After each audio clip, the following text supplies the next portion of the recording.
This week on Irish Bandit Revolution, my 5 returns for the first time in 2018 and the last time this season. On this My 5, I'm going to be counting down my 5 favorite Disney Pixar movies. Irish Bandit Revolution, the first one of 2018, begins now.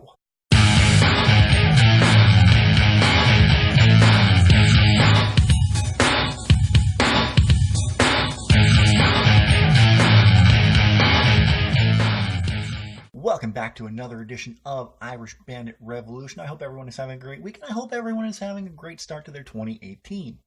I, as always, am your host, the one, the only, the second Irish Bandit. This week on Irish Bandit Revolution, my 5 returns for the first time in 2018 and the last time this season. Yes, this is episode 9. Next week is the season finale. We're getting so close.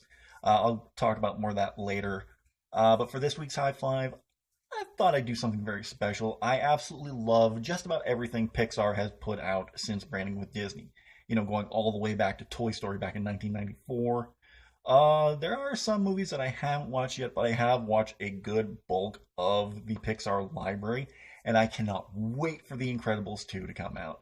You know, you have all these sequels to Toy Story, which, you know, I've seen Toy Story, I've seen Toy Story 2, I haven't seen Toy Story 3 yet. I think Toy Story 4 is unnecessary. I did not like Cars, so you won't be seeing that in my list. They've had Cars 2, they've had Cars 3. It's about time we got The Incredibles 2, and I'm kind of hoping somewhere down the line they'll reconsider and actually do Inside Out 2, which would be fantastic. But anyway, let's talk about my 5 favorite Pixar movies. Starting in at number 5, this is just an adorable and endearing movie, which has very little dialogue in it, to be honest with you, unless you count robotic sounds as dialogue. He worked your way into your heart. I'm talking about Wal-E.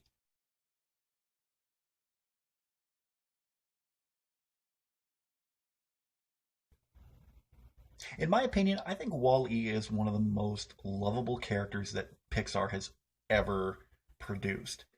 And like I said, you know, this movie didn't have a lot of dialogue in it. Like, it wasn't until you had like Fred Willard, which in the first live action sequence in a Pixar movie, you had Fred Willard as the president of Bilo, who was talking about everything that's been going wrong on Earth and everybody escaping.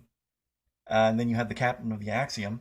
Uh, wow, that was a horrible looking future if you ask me. But then you have Wally and Eva, and oh, just the love story there between the two of them. Like, would you expect a robotic love story when you have these two characters? Just you know, a little robot who wants to belong and be loved, and he gets the chance with Eva, and you know, not a lot of dialogue between the two. You just say Eva, Eva. Oh, I love Wally. It is a great movie. Wally's a great character and such a fun, funny, and heartfelt, enduring movie. That's, you know, the big theme in Pixar movies, just heartfelt and just makes you feel good. And Wally, while a bleak looking future, does make you feel good. It's an absolute treasure, and I absolutely love it. My 4th favorite Pixar movie is their second big feature. Had a great cast in it, including John Goodman, uh, Billy Crystal. I was thinking Bill Murray for some reason. No, but John Goodman, Billy Crystal, Steve Buscemi, and the late James Coburn. Great voice cast, a great story, and the first Pixar movie that made me openly cry. Of course, I'm talking about Monsters, Inc.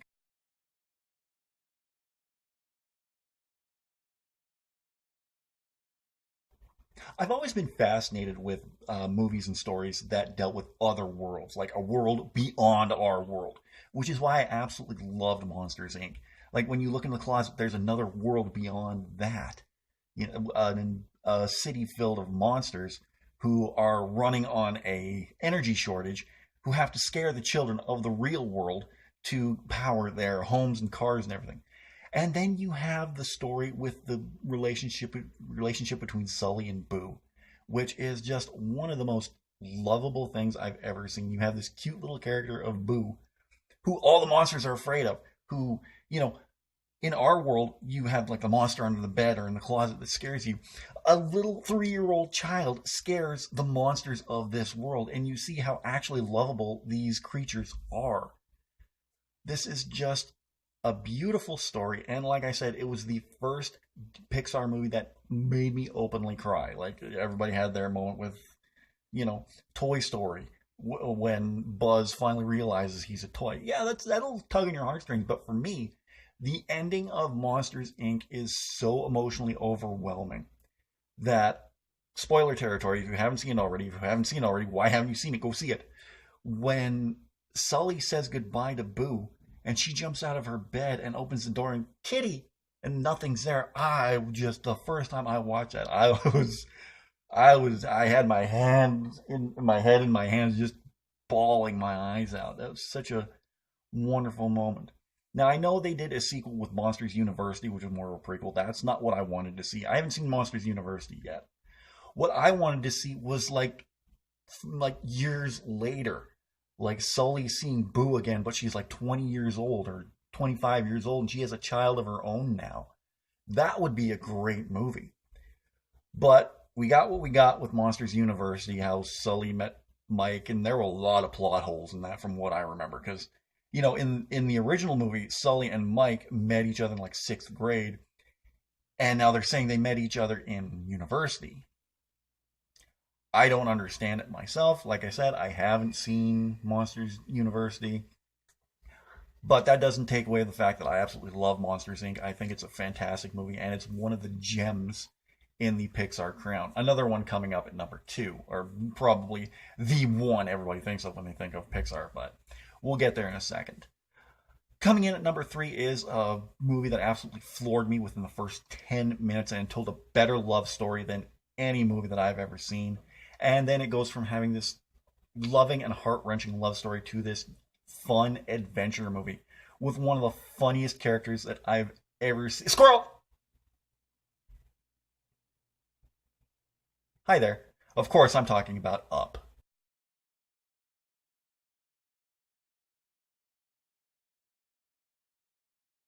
Okay, this may make me sound bad, but when everybody was saying when they were watching Up, oh, I cried within the first 10 minutes of Up.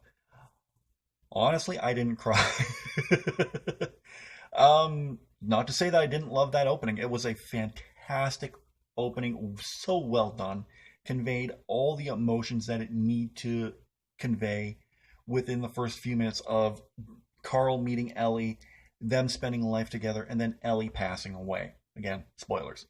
Um, but it did everything in 10 minutes that a normal movie can't do in an hour and a half to 2 hours.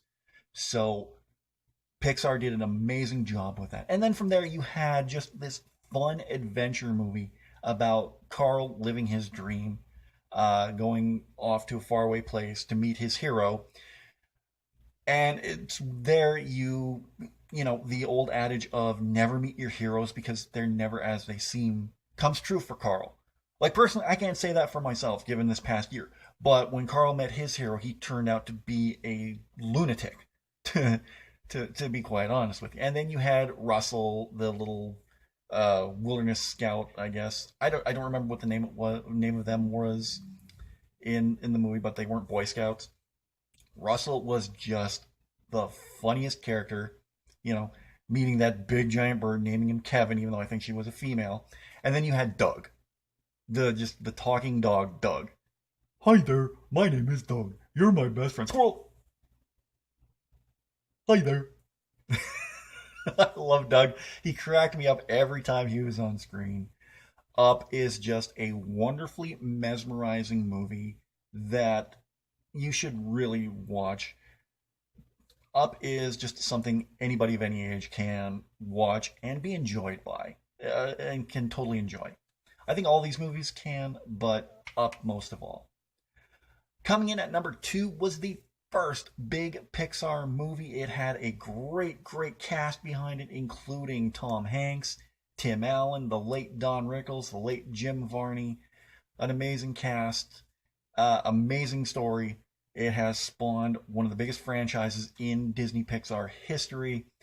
Of course, I'm talking about the monster that is known as Toy Story.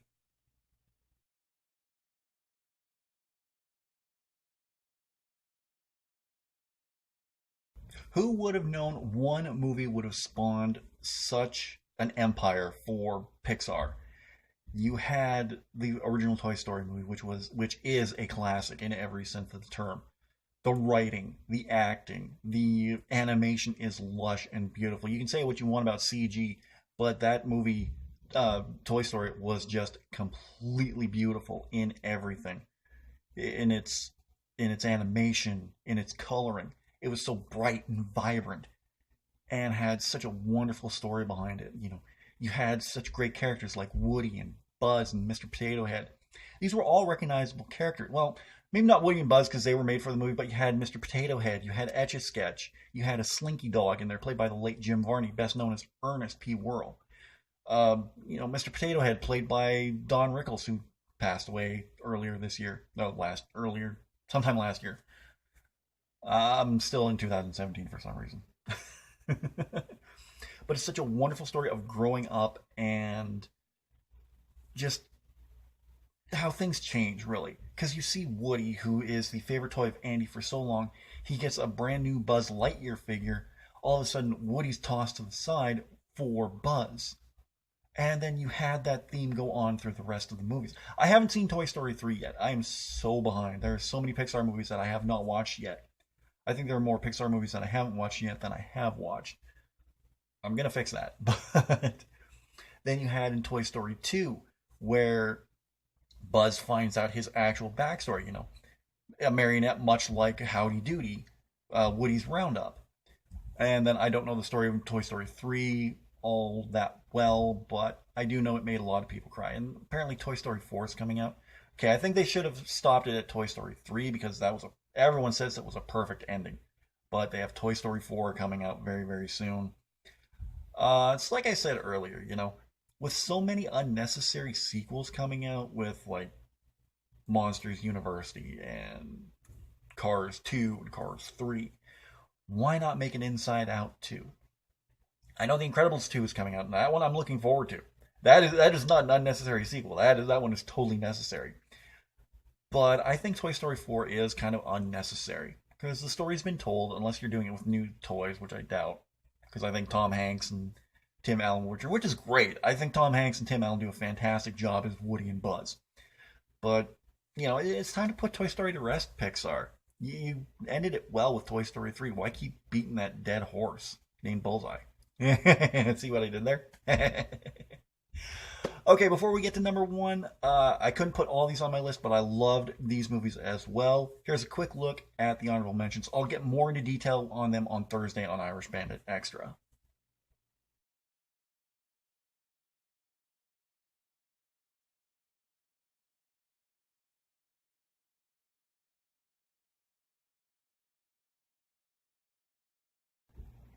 All right, here it is, my number one favorite Disney Pixar movie. And if you don't know what it is, you haven't been paying attention. My favorite Disney Pixar movie, of course, is Inside Out.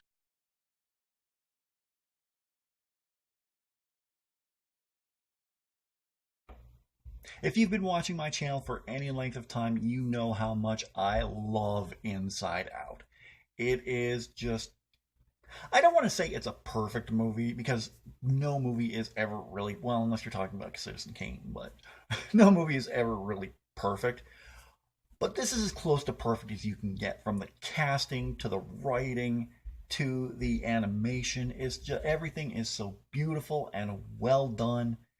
They never talk down to you, and they give you some really, really big things to think about. Like, sadness is not a bad thing at all.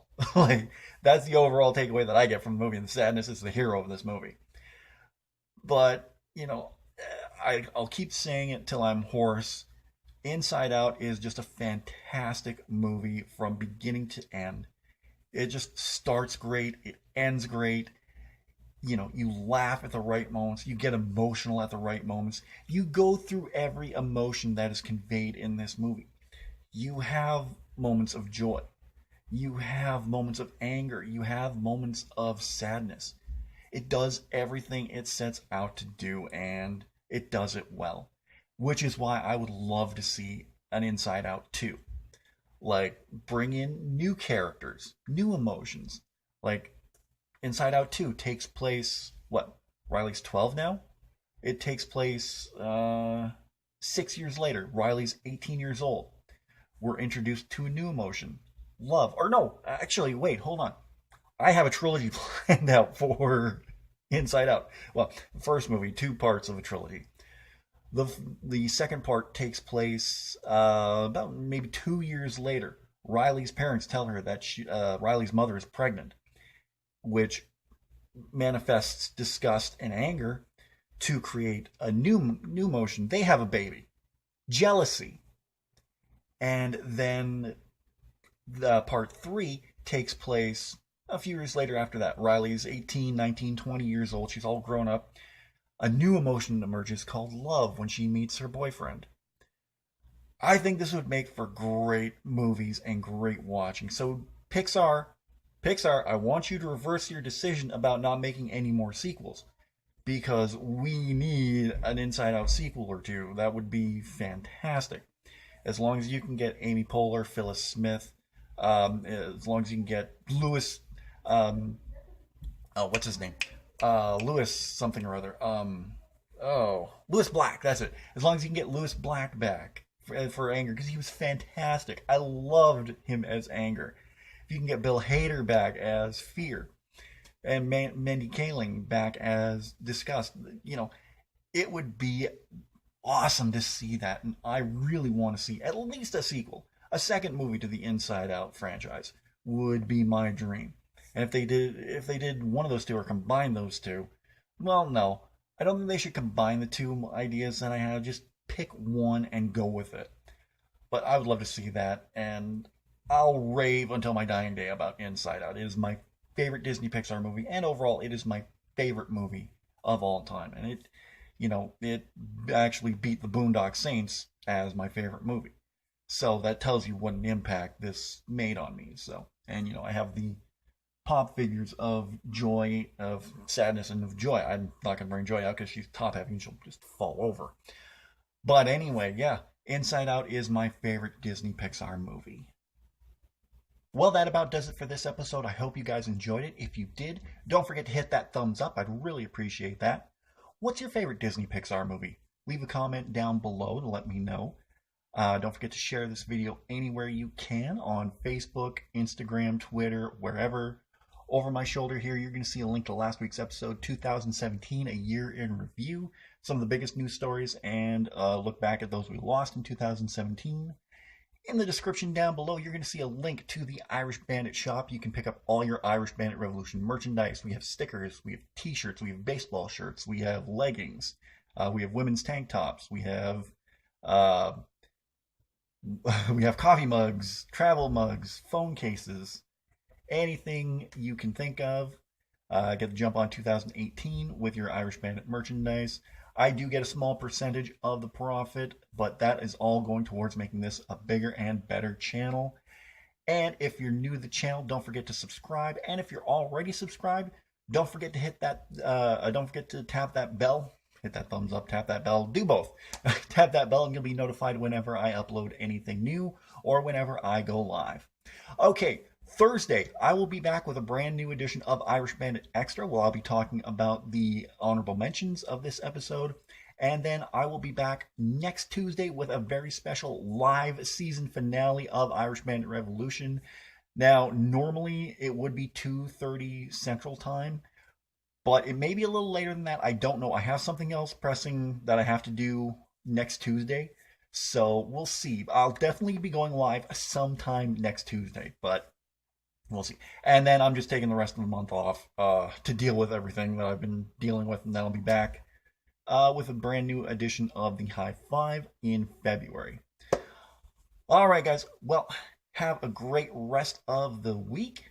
And I hope your 2018 is off to a smashing start. I'm Bandit, and I'm out of here. Catch you later.